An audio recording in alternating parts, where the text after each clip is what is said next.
Good morning, everyone. I haven't had much sleep, so I might sound a little bit drowsy and ranty this morning. Let's see here, but it's pretty windy and all that stuff. See some people tuned in pretty much right away as soon as I got the live stream going. That's cool. Anyway, time to move on to the meat of the business today. What is going on? Why am I doing a live stream? Why is it called Call Flood? Well, what's going on is over in San Antonio, place that I was there last month, has been quite active with some of the activists. Where, let's see here, in the past couple of weeks, we've had arrests over open carry, and in the last 2 days, over free speech. And more specifically, the free speech to curse out and the cops the middle finger for the most part. And this has been upheld in the Supreme Court and many state courts all over the country. In fact, there was a nice, pretty good case over there in Washington. The state of Washington actually had a case go all the way up to their state Supreme Court over something along those lines. But anyway, more or less, let's go ahead and figure out what exactly is going on.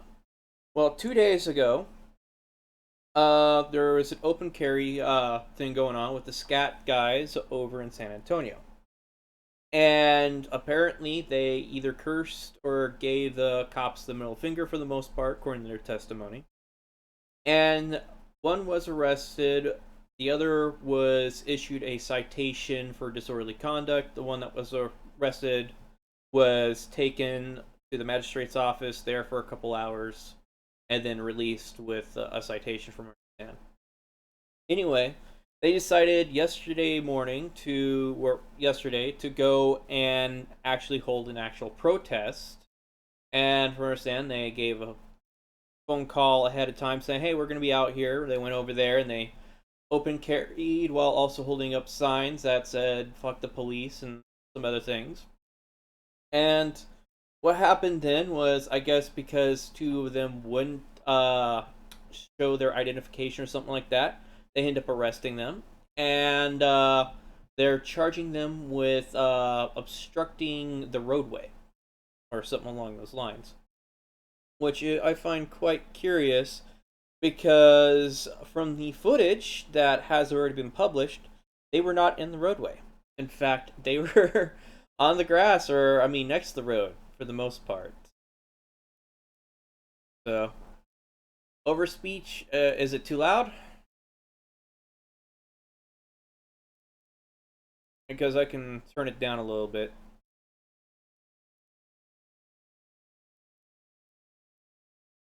But, yeah, I just got this.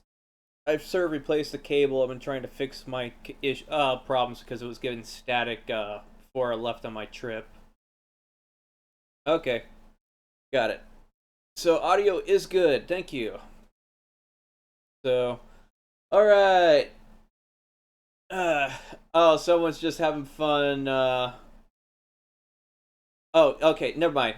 I thought it was an audio trouble. As is, I'm sorry, guys. I'm a little bit on the rambly side. I've only had maybe about 3 hours of sleep last night because I've been busy dealing with all kinds of side work and also trying to read through some case law, which we're going to go over for the most part. But first, let's go ahead and look at what's going on for this. Let's see here. I have rearranged the setup here. It's been a while since I live streamed, so I got to get back into practice here. And it looks like I'm going to have to go back to this then. Sure that fits. Okay. So this is the incident that happened with the two people that have been arrested. We're going to sort of go through this and deconstruct a little bit of the arguments on both sides a little bit here. Let's go ahead and get started. We put out a press release. We thought dispatch told what we're going to be doing today. We didn't give them a location, but we gave them an approximate time. We felt that giving them an exact time and now we know the location, right? Yeah, we give them an exact time and location. You know, he gave it away on an earlier video, man. So I was like, hey, man, you gave the location away like 3 hours ago. Okay. We wanted the viewers to know where we're going to be at in case they wanted to come out. They haven't yet. Eventually they will. Probably later dates. So what can you guys know why we're out here? Have any idea why we come out here today? Last night, we are not anti-law enforcement, contrary to what our signs might make you feel like. What we are is anti-law enforcement who interfere with our right to free speech, interfere with our right to open carry in public. Last night, we were on the east side of town, East Houston, New Bronson Street. We're familiar with what kind of part of town it is. We should be able to exercise our rights anywhere. So we're out there open carrying. We don't have the signs. We're just standing around. I think there was approximately 12 police cars that rolled up on us real fast. There was a helicopter out there about 10 minutes prior, circling us.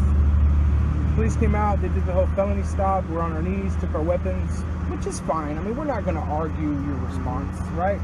We're not going to do that.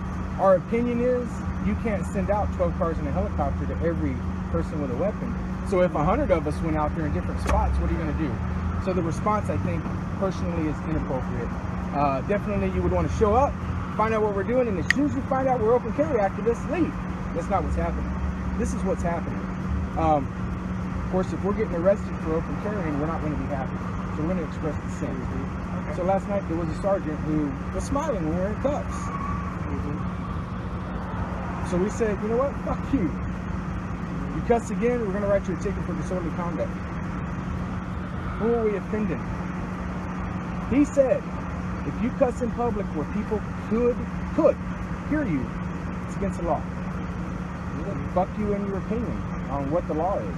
Well, we've gotten several calls. We've gotten several calls. We have received several calls, so we're ready for all that. So we're going to need your IDs, identification. Absolutely. We don't carry ID, but we'll be more than happy to give it to you. As long as we verify. If you indicate that we're lawfully detained, we'll give you our ID. Okay, well, you are. So anyway, and I'm going to give them their information. Anyway, go ahead. I'll let you finish. Whenever you're ready. I'll let you finish your spiel. So what's your spiel? Okay, so anyway, fuck you. The word fuck is not fighting words. There's case law on it from the Supreme Court of the United States. Fuck you is not a fighting word. I can say fuck you to any member of the public. It's not a fighting word. It has to be a fighting word. It has to tend to incite a breach of the law doesn't give any. Section 1 of 4201, which is disorderly conduct. It doesn't give any. It doesn't give any verbatim. It states. You know what verbatim? So then the first statement is vulgar or profane language. Sure. Now the word fuck refers to the sexual act of copulation. But so when you say no when you're holding up words, signs that say fuck the police, that states, copulate or have sex with police or what have you in a public place. Yeah, our intention is to say fuck you and the things you're doing. Okay. Alright, I'm going to pause this at this moment here. And this is something I sort of want to talk about here.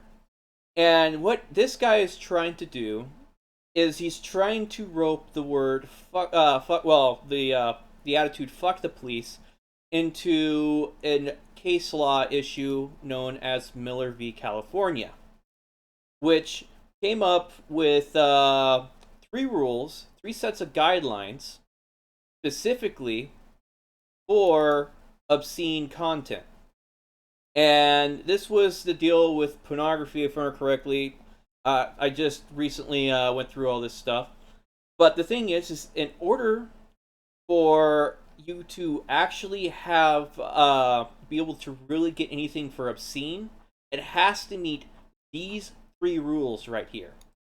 Whether the average person applying contemporary community standards would find that the work, taken as a whole, appeals to the prudent interest. 2, whether the works depicts or describes in an offensive way sexual content or excruciatory functions specifically defined by applicable state law, and whether the work taken as a whole lacks serious literally, artistic, political, or scientific view. Well, guess what? Fuck the police falls underneath political. So his argument is completely destroyed. That officer's argument is completely destroyed right at that point. And that's federal case law. And yeah, you can say, "Oh, I'm getting it getting it from Wikipedia." Actually, no. You should go and actually read the case laws. Specifically, read the entire decision. I do have the links for those. I'm just referring to Wikipedia because it's quick notes. I can sit there and say, "Here's the bullet points real fast" for the most part.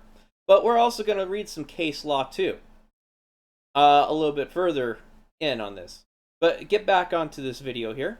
Well, whatever your intention may be, what you are stating whenever you say "fuck the police," you are referring to a sexual act in a public place, which under subsection 1. It would be in the context you're using the word "fuck," right? But there's no list of words you can and can't use. It's just a general. And all of that would be something that you can argue in front of a judge, because absolutely, and we're ready to do that, and that's why we're our standard is whether we reasonably believe that a crime has likely occurred. Now, whenever you use the word "fuck" in a public place, then we can reasonably believe that the crime of disorderly conduct has occurred because you've used a profane and vulgar word in a public place. What I'm trying to figure out is we've done other agencies, we've done SAPD as well, the same thing, and some don't follow, some do. So who's wrong? Who's right? Well, know, because there's case law. You're going to get different responses everywhere. There's case law of people going to court. Yeah, fuck is not a fighting word. You're correct. It's not a fighting word. But it doesn't help when it is a vulgar and obscene word. Shooting a birdie at officers coming by. That doesn't help. They said shooting a bird doesn't help. This is also, since 1987, Supreme Court specifically said this is not even a reason to detain someone. Yeah, but it changed when the officer. I can write a ticket for that too. But you forget that when the officer used it towards the same judge that said that, the judge wanted the officer arrested. So you forgot that part. I don't know about that. Yeah. You know, well, just give them your information. Supreme Court is what rules, man. And you guys are going to have to learn that. Whatever the Supreme Court says, that's what you have to do. So yeah, and the Supreme Court did, because there are limits on speech. You cannot yell "fire" in a crowded theater, correct? But they specifically address "fuck you."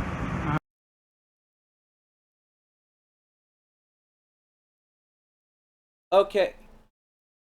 The yell "fire" in a crowded theater argument was not an actual court decision. So, yes, there are limits on free speech, and there is several different case laws around free speech issues and what is legally allowed and what is not. But the utterance of "fuck" in a public area is not, how should I say, illegal. You're legally allowed to curse in public. Now, if you're trying to incite violence by aggressively bullying someone by going, "Yo, fuck your mother, fuck this, blah, blah, blah, you're a fucking asshole," and you're literally trying to instigate a fight, then that's considered fighting words. And so, yeah. There's been a couple case laws on fighting words and all that stuff, but in this case, this is not fighting words. This is actual protesting. Okay, back on to this. Yes, that it's not addressed. That's why we're at. You said that it's not a fighting word, but they can't refuse what? Hook them up. They're refusing to hook them up.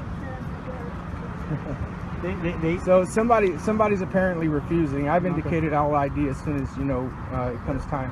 Yeah. The officers, I'm live streaming. Okay. The officers have been nice enough to. Thank you. She refused ID as well. They did tell me I was being detained. They didn't. Okay. Calm down. Calm down. Don't talk. Speak to her. Don't talk back with them. Make her mad. Y'all are trying to. And we have it on video. I did. I asked her if she was going to refuse to, and she said yes. No, you didn't. Yes, I did. We talked I about have it right this. here. I have it right here. Yeah. We talked about this, and she was prepared to ID. Hey, Sarge. We talked about this, and she's prepared to ID once, just like over there. You guys need to go over there and stand. Right now, y'all are interfering with police duties. How far stand do we over need to there, get? behind that little fence. Behind the fence? I think 25 feet is enough. Behind that fence. We're not going to stand behind the fence. I'm going to stand right here, though. This is technically like the plane, so I don't need to talk to you anymore, sir.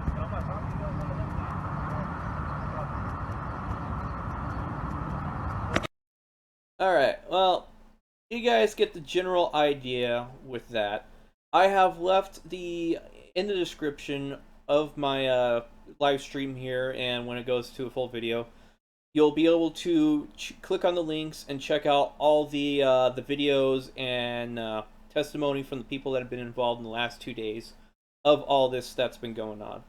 Now, we're going to go ahead and look at 3 case law issues around free speech and around this kind of thing. And some of you are going to be going, oh, you're looking at Wikipedia, obviously, and I do know you're a troll and all that stuff. As I said, I am just using it for general quick notes, and I do have links to the actual text for the case law, so you'll be able to go ahead and look it up and read that stuff also.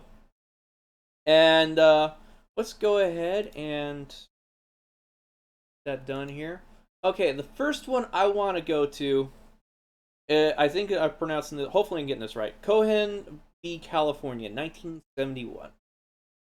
This specific case involved the issue of a man wearing "fuck the draft" when he walked into a courthouse.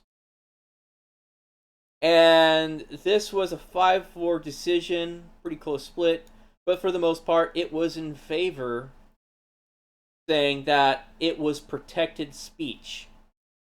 Hey, what do you know? And the words "fuck" right there, which is something that the cop sat there and tried to say was obscene and referred to, how should I put it? Obscene, vulgar, and was illegal under the state statute, is not. Because we have federal case law right here that overrides that statute. And as I sort of already went over here, we have the Miller v. California incident, which established the 3-pronged standard known as the Miller test, for applying to anything that is obscene for the most part. And quick thing here, let's see. This was owner-operator of California mail order business specializing in pornographic films and books. So there we go. So this one was specifically started over porn for the most part, but it still applies to speech because it established the 3-prong test for obscene material. Now, the last one I want to sort of go over here is City of Houston v. Hill, 1987. Now, what is specifically interesting about this case is what it covers. And I didn't even realize this until I read this 2 days ago. Thank you, Onus, for actually pointing this one out to me, because I don't think I've ever looked at this one or read this one before then.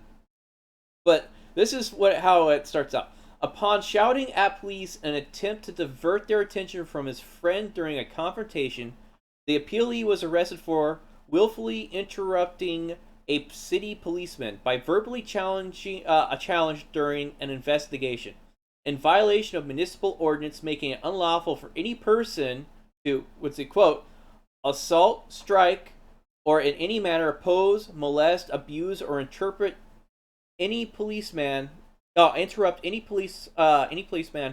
in the execution of his duties. After his acquittal in municipal court, the appealee brought suit in federal district court challenging the ordinance constitutionality and seeking an, I'm not sure how to pronounce that, damages and attorney's fees. The district court held that the ordinance was not constitutional, unconstitutionally vague or overboard on its face, but the Court of Appeals revised, finding that the ordinance was substantially overboard since its literal wording punished and might deter a significant range of protected speech. Now, this specific court case here ruled in favor of this guy, saying that that specific ordinance was unconstitutional because it interfered with his speech to be able to interrupt the officers. this to a large extent. And so, what's interesting is when I can see this working for these guys, because obviously the one guy, he's sitting there trying to sort of bring it down. The guy that's filming, the PNP News' footage there, and they tell him, "Nope, we need you to get away because you might be interesting." I might be nervous. No, I'm just extremely tired. I haven't had much sleep these last 3 days. So, anyway, that's why I messed it up. But as is, he was trying to work out a situation, but the cops obviously weren't having any of it. And as you can see from the looks of it, they were standing right there on the side of the street. They weren't interfering with any traffic. I didn't see any cars going by that were interrupted. And so, obviously, the charges that they're levying against the camera lady there, and I think it's Ginger there, I don't see any founding. And yes, it is not 70 degrees, well, sorry, it's not 70 degrees out. It's actually about, I think, 35 right now, so it's perfect weather. Yes, I enjoy your troll comments. Feed me more, because I'm trying to stay awake while doing this. And I'm trying to sort of communicate that there is 3 case laws specifically that cover this. And so if you want to take an interest, want to do some research, I really recommend looking up and reading through these underneath the justice links in the description. I've also posted in the description contact numbers for that I got from everybody else for the most part for San Antonio PD. You got the magistrates number in there too, and I also threw in the San Antonio's city service contact number. And so, if you can think of another person within the city to call and make a complaint or anything like that, go ahead and ask them and see if you can get the phone number. And one last thing that I want to point out with San Antonio is they obviously got some problems, because I don't know how many of you guys have seen the incident over on Sexy Prez's video where I get my arm sliced up by my drone because a cop tried to walk into it. I'll be posting that footage a little bit later on in the year as part of First Amendment Friday, because it's going to have multiple angles in it. But I tried requesting a bunch of information, dash cam, police reports, also the how should I put it, the radio chatter too from that incident. Now, what's interesting is they said they don't have any of that stuff from from the date of the incident when it happened. And so I know that's complete bullshit. Now, I haven't gotten around to calling these guys. I've been busy. And usually by the time I get a chance to call, they're already closed, because I am 3 hours behind. And so it's usually in the afternoon when I get a chance to call, and at that point, well, afternoon my time frame. So, as is, I will probably, hopefully a little bit later this week, I'll be making a phone call to these guys about that, and also calling to inquire about what is going on with them and freedom of speech. They got a lot of problems with San Antonio PD.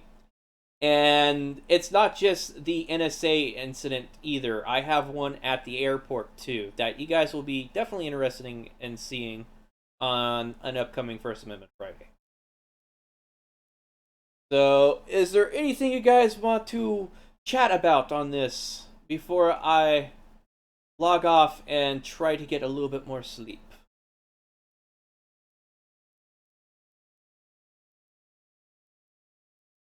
And DC is very weird unless you're Nordic freak. I would probably be able to wear shorts in DC during this time of month.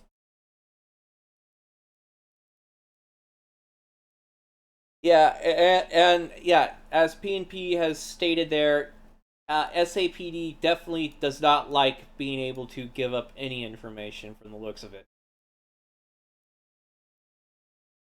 No, Peaceful Streets is up in Austin. They pretty much deal with the Austin area and a little bit around that. That's also where the Potosi is mainly active. Oh, I would have a heyday with Washington, D.C. In fact, there's a few special things I have been keeping on the back burner that I want to do in Washington, D.C. That involves some photography from a high location.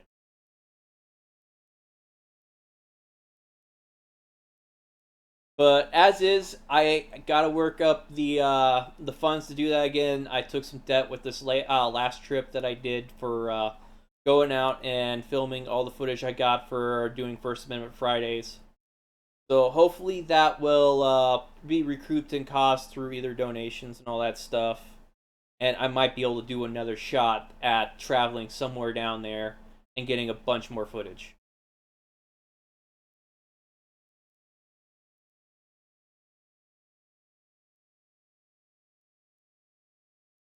DHS, TSA, Arlington, VA, overlook the Pentagon, etc. Oh yeah, there's quite a few ways to get high vantage points.